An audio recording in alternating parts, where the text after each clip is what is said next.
So, the FBI just seized former California Congressman Eric Swalwell's iPhone and MacBook at the San Francisco International Airport. Then, according to reports, agents went to his Washington, D.C. home and searched that too.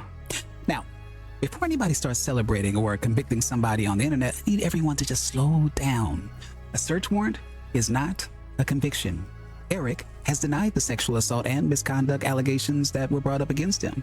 But this is the thing. This has moved well beyond political gossip, well beyond tweets, accusations, and all that kind of stuff just at a press conference. No. Federal agents are executing warrants and taking electronic devices. And there's a bigger reason I think everyone should pay attention to stories like this, because these people, the people we elect, they don't just have jobs. We give them power. We give them power over our money, over our laws, power over our freedom, power over what the government can do and cannot do to us.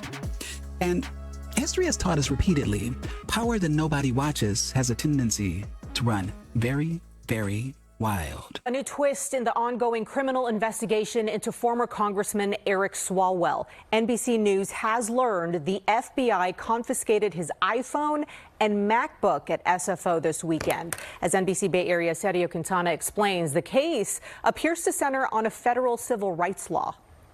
When former Congressman Eric Swalwell was first elected, he quickly became a social media trendsetter by posting pictures of himself boarding a plane at San Francisco International headed to Washington, D.C. It was called Swalwelling. But this weekend, SFO was a setting for FBI agents to serve Swalwell with a warrant. According to federal court documents, agents seized a white Apple iPhone and a MacBook Pro. That's significant. And again, it does not mean investigators have proven the allegations, but understand what you are looking at. This isn't somebody posting something on X. This isn't one politician accusing another politician. Agents obtain judicial authorization to seize devices they apparently believe may contain evidence relevant to a criminal investigation. That is a very different level of scrutiny. And here's where the story gets even more interesting.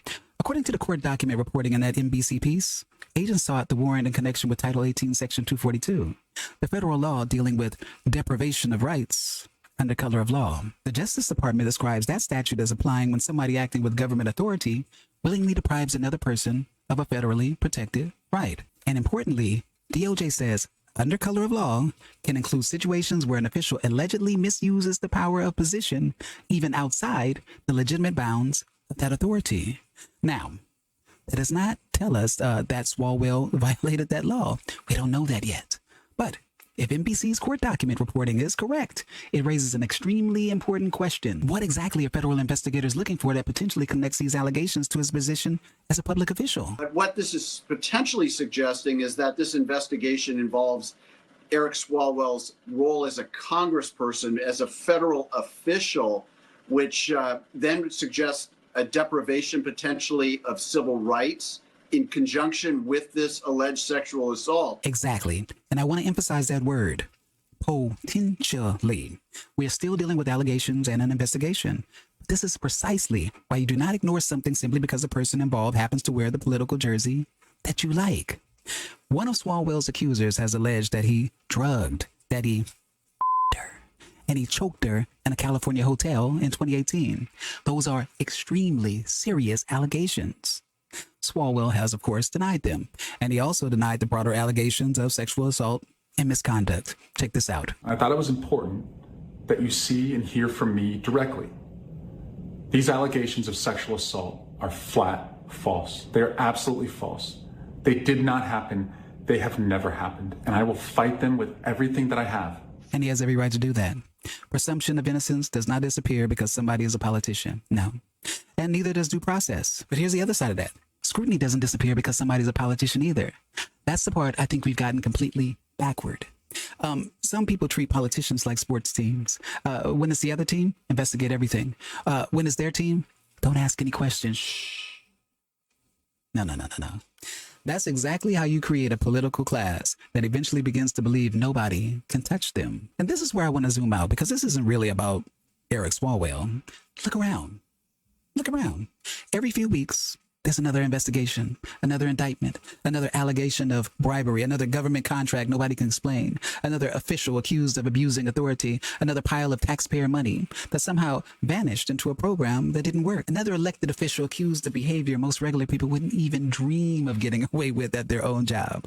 Now, those cases are not all the same. An allegation of sexual misconduct is not automatically public corruption. A bad policy decision isn't necessarily a crime. And being investigated does not mean somebody is guilty. But there's a common thread worth talking about. Because think about the extraordinary amount of authority these people have. They decide how much of your paycheck the government takes. They decide what you can build on your own property. They decide what businesses can operate. They decide what police can do. They decide where billions of dollars go. They write criminal laws. They regulate your livelihood. They can change entire neighborhoods with one vote. And then somehow we're supposed to believe the people holding all of that power require less scrutiny than everybody else. Absolutely not. They require more, because there's a dangerous thing that can happen when somebody spends enough time inside government. When you're surrounded by staff, when you're surrounded by security, by donors, when you're surrounded by lobbyists, by political consultants, people calling you congressman, people calling you council member, mayor, people calling you governor. When you're literally helping write the rules, everybody else has to obey. I think it becomes very, very easy for some people in that world to start behaving like those rules are mainly for somebody else. Now, I'm not talking about everybody, but enough of them that citizens should never become complacent. And see, that's why I don't care whether somebody has a D next to their name or an R next to their name or anything else. We need to watch them. Watch the money, watch the contracts, watch the favors, watch who gets access, watch who gets protected, watch what happens when somebody finally tells them no. Because even when a powerful official eventually gets caught doing something wrong, the damage doesn't begin the day they're caught. The damage may have been happening for years. Bad laws, bad spending, bad appointments, bad decisions, people getting favored, other people getting crushed. That's why accountability after the fact, it's not enough. Citizens have to pay attention while these people still have power. Any information that is gleaned from the electronics that were taken from Swalwell here at SFO and anything collected at his home in Washington, D.C. could potentially be shared with state investigators here in California and in New York. And that's another reason why the device seizure matters. Electronic devices can potentially contain communications, records, dates, contacts, other information investigators may compare against existing evidence. What evidence ultimately shows, we don't know yet. Maybe it supports allegations. Maybe it doesn't. That's what investigators are supposed to determine. But there's one more piece of this story that I think is important. If you remember, Swalwell was one of Donald Trump's most aggressive congressional critics and participated as an impeachment manager during Trump's first presidency. So there are inevitably going to be questions about whether federal enforcement is being applied consistently.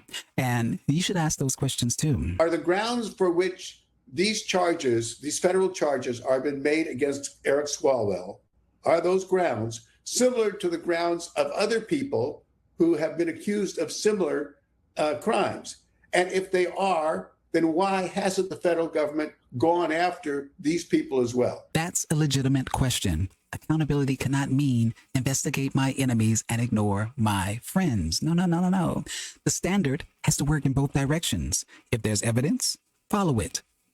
If there isn't, say so. If one powerful politician would be investigated for conduct, another powerful politician accused of comparable conduct should not receive a pass because he belongs to the right party.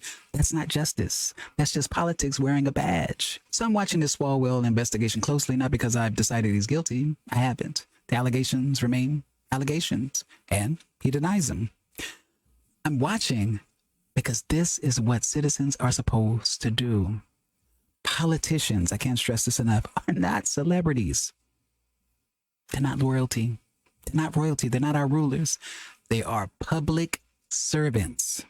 And when we stop treating them like public servants, eventually some of them stop acting like public servants. The greatest mistake ordinary people can make is handing somebody enormous political power and then looking away. Because while you're not paying attention, they're still voting, they're still spending, they're still writing laws, they're still making appointments, they're still deciding things that can change your life just like this. And by the time everybody finally starts asking questions, the damage may already be done. So do not worship politicians, but also do not automatically condemn them either. Just watch them. Just question them. Just demand receipts and demand that the same rules apply whether the person involved is somebody you love politically or somebody you cannot stand. Because the people who write the laws should never be allowed to believe they're above them. I'm Wolf Cage. This is Wolf Cage Los Angeles. Don't forget to like, subscribe, and share.